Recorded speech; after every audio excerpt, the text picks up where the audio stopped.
मैं अपनी रिसर्च कर रही थी और रिसर्च के थ्रू मुझे एक बात ढंग से समझ में आ गई कि डायरेक्ट सेलिंग ऐसी इंडस्ट्री है जो कभी कोई कंप्यूटर आपके हाथ से ले ही नहीं सकता। कभी कोई कंप्यूटर आपके हाथ से ले नहीं सकता। दूसरी चीज जो मैं क्लियर करना चाहती हूँ वो ये है कि मेरी आंखें बड़ी खराब है, बहुत खराब है। चश्मा रिलेशन जितनी भी बैठी हुई है वो सारे मेरे से एल्डर्स हैं, सारे आप लोग मेरे से बड़े हैं। जिंदगी में मैं आपको कुछ सिखा ही नहीं सकती और ना सिखाना चाहूंगी कभी, कभी भी नहीं। वो क्वालिटीज मेरे अंदर है नहीं, वो चीजें मैंने सीखी नहीं है। बस एक चीज का ज्ञान मुझे थोड़ा सा ज्यादा है, वो है आरसीएम को देखने का, बस वही। इसलिए मेरे पास अपॉर्चुनिटी है यहाँ पे खड़े होके और आपको बताने के लिए मेरी जिंदगी में जिस लड़की ने सिर्फ और सिर्फ आरसीएम को ही देखा है उसके साथ क्या हुआ। सुनना चाहिए मेरी स्टोरी? कैसे हैं आप सब लोग? ऐसा था नहीं। आरसीएम से नफरत थी मुझे। मेरे पापा जो काम करते थे सख्त नफरत थी उससे मुझे, क्योंकि मैं जब भी छोटी बच्ची हुआ करती थी आरसीएम की सेमिनार में मेरे को मेरे पापा मम्मी ले जाते थे और लोग बाग से चिल्लाते रहते थे जय आरसीएम जय आरसीएम जय आरसीएम। मैंने बोला ये चिल्लाते ही रहते पूरे दिन भर जय आरसीएम। और मेरे पापा भी कम नहीं थे, मेरे पापा भी पूरे दिन भर जय आरसीएम का नारा लगा के घूमते रहते थे। क्या हुआ, एक बार मेरे मम्मी पापा ने मेरे को शिमला के ट्रिप पे भेजा। वही करते हैं, अगर आज आप लोग राजस्थान चले गए या शिमला चले गए तो आप लोग अपने मिलने वालों के लिए कुछ लेके आओगे, होता है सबके साथ ऐसा। मैंने भी यही किया। और शिमला से मेरी मम्मी के लिए मैं एक शॉल लेके आई थी, बहुत प्यारी शॉल थी। मैं जब भिलवाड़ा आई मेरी मम्मी ने मेरे को कुच्ची दी, बोला कितनी प्यारी बच्ची है, कितना अच्छा सोचती है, मैं ये शॉल 100% पहनूंगी, ये बहुत अच्छी शॉल लगी मेरे को, मैं पहनूंगी ही पहनूंगी। उसी शिमला डिसाइड कर लिया जिंदगी में कभी मुकेश कोठारी के लिए कभी कुछ काम ही नहीं करूंगी, मतलब डिसाइड कर लिया था। इतनी हर्ट हो गई थी। आरसीएम के लोग भी अलग ही जुनूनी थे उस समय। सुबह 8:30 बजे आना था उनको हमारे घर पे मीटिंग के लिए। सुबह 8:30 बजे आना था, 5:30 बजे आ गए कुछ लोग सुबह। परेड तो मेरी और मेरी बहन की लगती थी ना, क्योंकि पानी तो हमको पिलाना पड़ता था, नमकीन हमको खिलानी पड़ती थी। दिमाग खराब हो रहा था, आप सच्ची में समझ नहीं रहे। अभी मेरा दिल दुखता है, मेरा अभी भी मैं उस चीज के बारे में सोचती हूँ ना, मेरे को लगता है बड़ी गंदी सिचुएशन थी वो मेरे को सच्ची में ऐसा लगता है, आप मानेंगे नहीं। मुझे नफरत थी आरसीएम से, जो भी लोग करते थे आरसीएम। मैं उस समय, आप माफ करना, मैं उस समय जितने भी लोग आरसीएम करते थे उनको कार्टून समझती थी। कौन हुआ करते थे वो मेरे लिए? Cartoon character. सबसे बड़े कार्टून कौन?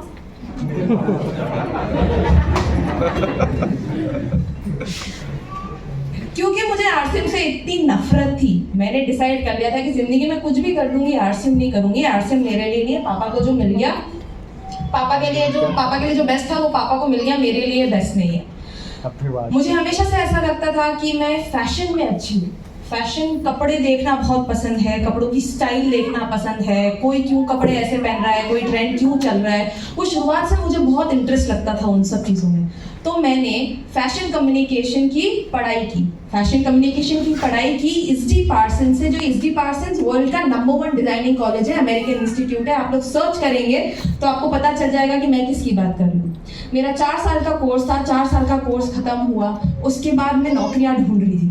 लॉकडाउन में लोगों को नौकरी नहीं मिल रही थी ना, पर याद है आप सब लोगों को? उस समय मैंने 3 कंपनी में अप्लाई किया, तीनों कंपनी में मेरे को मिल गया।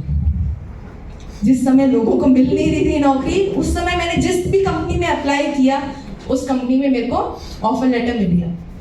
पर एक कंपनी थी जिसको देख के मैं बहुत ज्यादा एक्साइटेड हो गई थी, जिसका नाम था रेनड्रॉप मीडिया। रेनड्रॉप मीडिया काम करता था फिल्म की पब्लिसिटी के ऊपर, सेलिब्रिटीज की पब्लिसिटी के ऊपर, इन सब के साथ काम करता था। तो मुझे देख के एकदम से ऐसा लगा, यार किसको अच्छा नहीं लगता एक सेलिब्रिटी के साथ बैठना, किसको अच्छा नहीं लगता। मेरी फर्स्ट डे ऑफ नौकरी मुझे अनिल कपूर के घर पे अकेले भेज दिया था। आप मानोगे नहीं, इस छोटी सी बच्ची को, मैं 22 इयर्स ओल्ड की हुआ करती थी उस समय मेरे को खाने भेज दिया चाय पीने के लिए कि वहाँ चलो बातें करो वगैरह। अब किसको अच्छा नहीं लगेगा? आपको भेज दें शिल्पा शेट्टी के घर पे तो आपको अच्छा नहीं लगेगा? अच्छा लगेगा। मेरी फर्स्ट फिल्म जिसके ऊपर मैंने काम किया था जिसका नाम था जर्सी, शाहिद कपूर के साथ। मेरी सेकंड फिल्म जिसके ऊपर मैंने काम किया वो थी अतरंगी रे, सारा अली खान और अक्षय कुमार के साथ। शुरुआत के 6 महीने मुझे मेरी लाइफ में इतना मजा आया, मुझे लगा कि आहा कितना अच्छी नौकरी है, कितना अच्छा मजा आता है और पापा मम्मी से छुटकारा मिल गया। मैं कमाती भी बहुत अच्छा थी उस समय। शुरुआत में मेरी ट्रेनिंग पीरियड में जो मेरी सैलरी हुआ करती थी वो क्लोज टू 1 लाख हुआ करती थी। तो मुझे बहुत अच्छा लगता था कि अब तो पापा मम्मी कुछ कह ही नहीं सकते, क्या ही कह देंगे, मैं तो खुद का कमा रही। सर पे तबला बजाते नहीं थे मेरे एनीमोर। बहुत मजा आ रहा था मुझे। 6 महीने बीत गए, अपने काम को बहुत अच्छे से करती रही मैं। 6 महीने बीत गए, उसके बाद मैं हूँ तो काम के बारे में सोचती हूँ क्यों कर रही हूँ मैं, क्योंकि ये चीजें मैंने मेरे घर पे नहीं देखी थी। ये जो वर्क कल्चर था ना, जो इतना वर्क कल्चर था कि इधर से उधर घूम रहे सिर्फ काम ही कर रहे हैं, वो वर्क कल्चर शुरुआत से मैंने मेरे घर पे नहीं देखा। मैंने जब भी मेरे पापा को काम तो फिर बताओ ना। अच्छा सुनो, ऐसे नीचे रख दो, मेरे को सिर्फ ये बता दो कि किन लोगों ने आर्टिफिशियल इंटेलिजेंस के बारे में सुना है। ओके,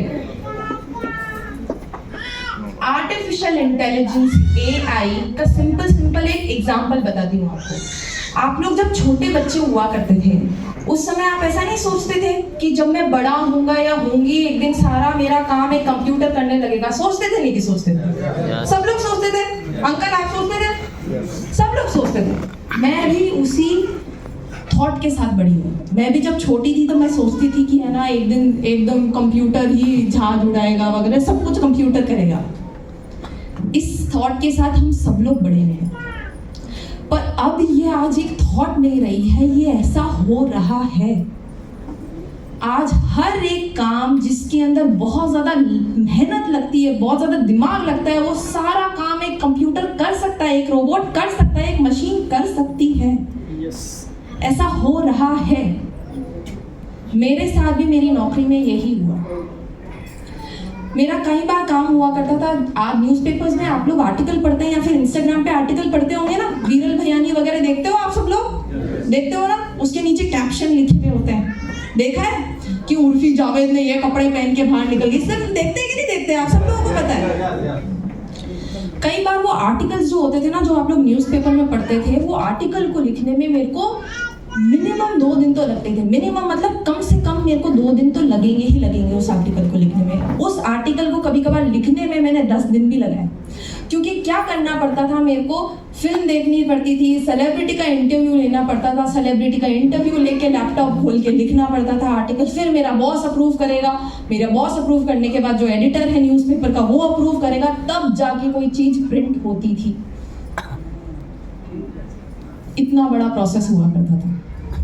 बट फिर मेरी लाइफ में एक सॉफ्टवेयर आया जिसका नाम था ChatGPT।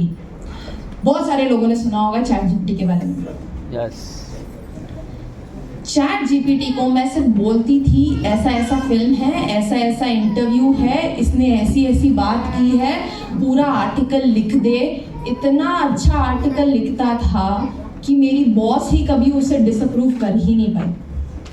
आज जो मेरा मिनिमम 2 दिन का काम था वो आज सिर्फ 5 मिनट में हो जाता था, सिर्फ 5 मिनट में। और मैं ये झूठ नहीं बोल रही हूँ, आप लोग जाके खुद चला सकते हैं ChatGPT, आपको पता चल जाएगा मैं किसकी बात कर रही हूँ।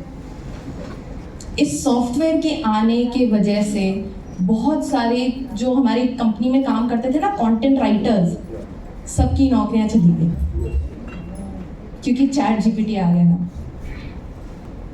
AI धीरे धीरे सारी नौकरियां ले रहा है। मेरे साथ मेरे जितने भी फ्रेंड्स थे जो मेरे साथ ग्रेजुएट हुए थे, सिलिकॉन वैली में कुछ लोगों की नौकरी लगी थी। सिलिकॉन वैली पता है आप सब लोगों को?